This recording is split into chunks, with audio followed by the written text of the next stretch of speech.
મોરબીમાં દરબારગઢથી નહેરુ ગેટ ચોક સુધી ભવ્ય શોભાયાત્રા નીકળી હજારો સંખ્યામાં માનવ મેદની ઉમટી। મોરબીમાં આજે સર્વે હિન્દુ સમાજ દ્વારા રામ મંદિર પ્રાણ પ્રતિષ્ઠા મહોત્સવની ભાભેર ઉજવણી કરવામાં આવી, જેમાં દરબારગઢથી નહેરુ ગેટ ચોક સુધી ભવ્ય શોભાયાત્રા નીકળી। આ શોભાયાત્રામાં હજારો લોકો ઉમટ્યા।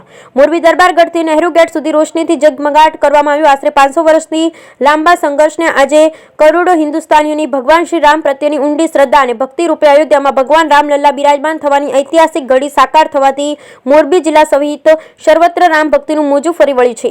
મોરબીમાં દરેક વિસ્તારો અને દરેક ગામે ગામ ભગવાન રામ પ્રત્યેની ભક્તિ દર્શાવવા અનેકવિધ કાર્યક્રમો શોભાયાત્રા નહેરુ ગેટ ચોક ખાતે પૂર્ણ કરવામાં આવી, જ્યાં વિવિધ કાર્યક્રમ યોજાયા, જેમાં ભગવાન શ્રી રામ ઉપરના ગીતો ગવાયા। આ ઉપરાંત અનેક સાંસ્કૃતિક કાર્યક્રમ પણ યોજાયા, સાથે મહાઆરતી પણ કરાઈ। વધુમાં અહીં શક્તિ ચોક ગરબી મંડળીની બાળાઓ દ્વારા ખાસ અંગારા રાસ લેવામાં આવ્યો, જેને નિહાળી ઉપસ્થિત સૌ મંત્રમુગ્ધ બન્યા। મોરબીમાં શહેર તેમજ ગ્રામ્ય વિસ્તારમાં અનેક જગ્યાએ, જેમાં સનાળા રોડ ઉપર આવેલ ચિત્રા હનુમાન મંદિર ખાતે સાંસ્કૃતિક કાર્યક્રમ, જેમાં શોભાયાત્રા નીકળી, ત્યારબાદ મહાઆરતી, મહાપ્રસાદ, રામના ધૂન, ભજન, રાસ ગરબાની રમઝટ બોલાવી અને મોરબી રામમહી બની ગયું। ભગવાન શ્રી રામ મંદિરની પ્રાણ પ્રતિષ્ઠા મહોત્સવની ભાવભેર ઉજવણી કરવામાં આવી। બ્યુરો રિપોર્ટ અશોકભાઈ ખરચરિયા, કેમેરામેન મહેશ ખરચરિયા, મોરબી।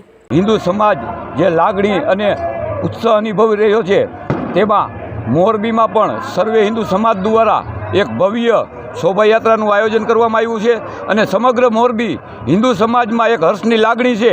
તેના અનુસંધાને આજે સમગ્ર હિન્દુ સમાજ આ શોભાયાત્રામાં જોડાણું છે, એને અમે ખૂબ ખૂબ અભિનંદન અને આવકારીએ છીએ।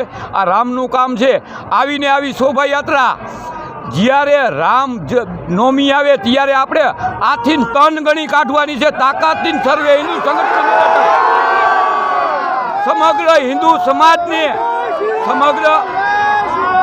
સમગ્ર હિન્દુ સમાજને હું આહ્વાન કરું છું કે સમગ્ર હિન્દુ સમાજ ઘરે ઘરેથી શોભાયાત્રામાં જોડાય અને ભવ્ય અને દિવ્ય શોભાયાત્રા। હું રામમેલ મંદિર દરબારગઢ મંદિરના મહંતની ગાદી ઉપર બિરાજમાન છું। મારું નામ રાજેન્દ્રદાસ બાપુ છે અને અમારે આ રામ પંચાયત મંદિર છે। રામ, લક્ષ્મણ, ભરત, શત્રુઘ્ન અને માતાજી બિરાજમાન છે અને અમારે આ અયોધ્યાના અનુસંધાનમાં કાલે સવારમાં હવન થશે 3 હવનકુંડ સાથે, અને એ ઉપરાંત બપોરે મા આરતી થશે અને સવારથી મા પ્રસાદ જાહેર જનતા માટે છે અને સ્ક્રીન પણ મૂકવાના છે અમારા દરબારગઢ મિત્ર મંડળના તમામ સભ્યો। એ ઉપરાંત સાંજે અહીંથી રેલી પણ નીકળશે અને રાત્રે ધૂન ભજન અને તમામ કાર્ય આખો દી રામમય રહેશે, એવી અમારી રામને યાજ્ઞા છે। ભગવાન શ્રી રામ કી જય હો।